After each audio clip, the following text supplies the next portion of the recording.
मेरे प्यारे बच्चे, DSL में आपका स्वागत है।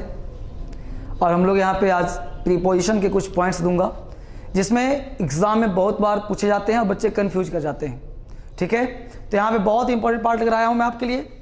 बिलो, अंडर, अंडरनीथ का सही यूज़ क्या है? क्या वाकई जो हम जानते हैं वो राइट है?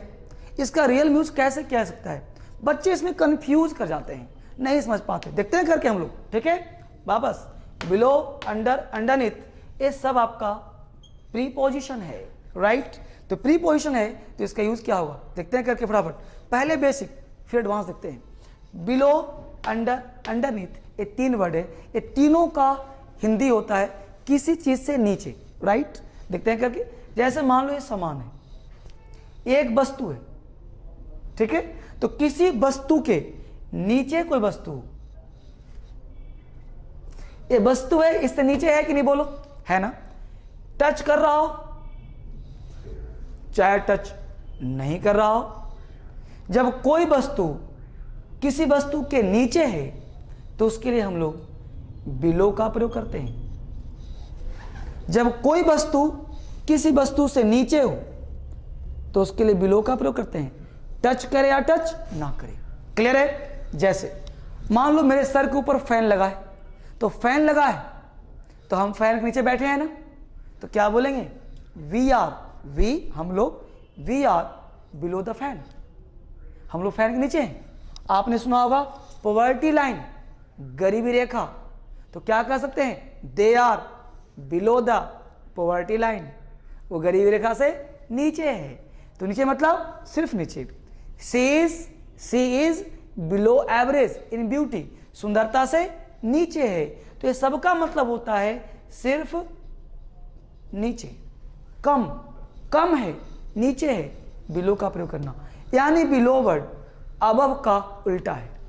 अबव मतलब ऊपर, मेरे सर के ऊपर फैन है, ठीक है? मैं फैन के नीचे बैठा हूं, ठीक है? तो क्या बोलेंगे? नीचे बैठा हूं, we are below the fan, ऊपर होगा अबव। ठीक है, आगे देखो। अंडर, अंडर क्या कहते बच्चे? कि जब कोई वस्तु के नीचे कोई वस्तु, सेम पैटर्न, तो जब कोई वस्तु के नीचे कोई वस्तु हो लेकिन इस वस्तु को कम से कम दो दिशाओं से घेर लेता हो, कम से कम दो दिशाओं से घेर लेता हो।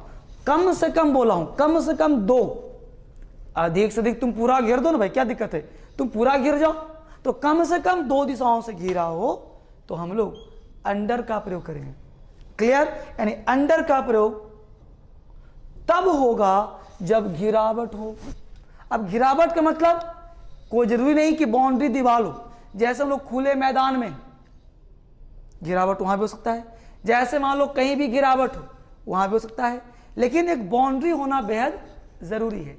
अंडर, जैसे आप मेरे पास पढ़ रहे हो तो मैं आपको घेर के थोड़ी रखा हूं, लेकिन क्या बोलता हूं? Under the guideline of Dharmendra sir. ठीक है, अंडर का मतलब क्या हुआ? गिरावट। गाइडलाइन में आप मेरे पढ़ते हैं। आप बोलते हो छत के नीचे, तो we are sitting in the, sorry, we are sitting under the roof. तो we are sitting in the roof नहीं, we are sitting under the roof. तो रूफ क्या है? छत। तो छत के नीचे बैठे हैं तो अंडर द रूफ। समझ में आ रहा है बच्चे? तो we are sitting under the roof, you are studying English under the guidance of Dharmendra sir. तो अंडर का मतलब क्या हुआ? किसी चीज के नीचे लेकिन घिरा हुआ। ही इज अंडर मी, वह मेरे अंडर में है। तो अंडर का मतलब क्या होता है? आप जो कहोगे वो करेगा, आपके बाउंड्री के नीचे है, आपकी सीमा के अंदर है, उसको हम लोग अंडर का प्रयोग करते हैं। क्लियर?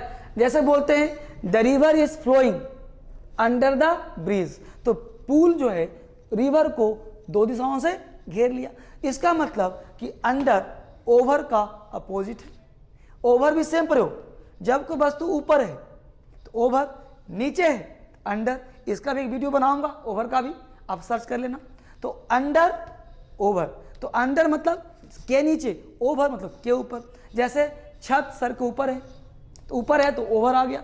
हम लोग नीचे हैं तो we are sitting under the roof. Clear? अगला कंसेप्ट अंडरनीथ। अंडरनीथ क्या कहता है समझना बहुत जरूरी है, हालांकि बुक में कम मिलता है। तो अंडरनीथ बेटा कहता है लेयर।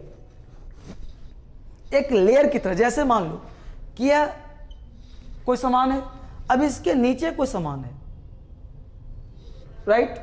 जैसे मान लो ये हाथ तुम्हारा, ये हाथ है ना, ये ऊपर का भाग, ये नीचे का भाग, लेकिन ये लेयर की तरह है कि नहीं इसमें। जैसे टेबल होता है तो टेबल के नीचे वाला भाग, छत होता है तो छत के नीचे वाला भाग, तो कैसा लेयर की तरह। देखो ये लेयर आ गया, ये नीचे सटा हुआ हो, तो लेयर की तरह जब काम कर रहा हो ना, तो उसके लिए हम अंडरनीथ का प्रयोग करेंगे। अंडरनीथ, बस में रहो, अंडरनीथ, अंडरनीथ। तो अंडरनीथ का प्रयोग करना कि जब कोई चीज किसी में लेयर की तरह काम कर रहा हो तो हम अंडरनीथ का प्रयोग करेंगे। जैसे भाई, जैसे हम लोग बोल सकते हैं, जैसे he is bearing a shirt underneath his coat. तो अंडरनीथ हिज कोट क्यों? ये कोट के अंदर है। अब देखो कोट, मान लो ऊपर से मैं कोट पहन, ऊपर से शर्ट क्या करता है, स्किन में और कोट के बीच में क्या है, कोट ऊपर से, ये स्किन है, तो इसके ऊपर ये शर्ट क्या कर रहा है, लेयर का काम कर रहा है। तो अंडरनीथ हिज कोट, आप बोलते हो कभी कभी कि आप उसको देख सकते उसके व्यवहार में, है ना, तो आप कह सकते हो कि you can see his real face, you can see his real face hiding underneath his face, मतलब हाइडिंग अंडरनीथ हिज बिहेवियर। तो उसका जो व्यवहार है, उसका जो व्यवहार है उसमें तुम देख सकते हो, ऊपर से कुछ और दिखा रहा है, अंदर से कुछ और दिखा रहा है। तो अंडरनीथ का मतलब बेटा कि रियल से अंदर में लेयर की तरह, ऊपर कुछ और अंदर कुछ और, तो उसको हम अंडरनीथ कहते हैं। ठीक है, जैसे हमने बोला he is bearing a shirt, he is bearing a shirt underneath his coat. अब देखो कोट के अंदर है ना, तो अंडरनीथ लेयर का काम कर रहा है स्किन के बीच में, तो अंडरनीथ हिज कोट। ठीक है, तो ये 3 वर्ष में आपको इस तरह से हम लोग आगे और भी एक एक करके, क्योंकि लंबा वीडियो चाहिए तो आप कहाँ पे जाएं, वेबसाइट पे और यूट्यूब पे जाएं। यहाँ पे मैं आपके लिए स्पेशल छोटे छोटे वीडियो दे रहा हूँ ताकि आप बेहतरीन काम कर सकें। और बेटा बेल दबाएं ताकि समय पर सारा वीडियो आपको मिले, और सब्सक्राइब जरूर करें बेटा, क्योंकि यह क्लास आपके लिए बहुत इंपॉर्टेंट है। ठीक है, फिर मिलते हैं आपके साथ अगले वीडियो में। Thank you very much.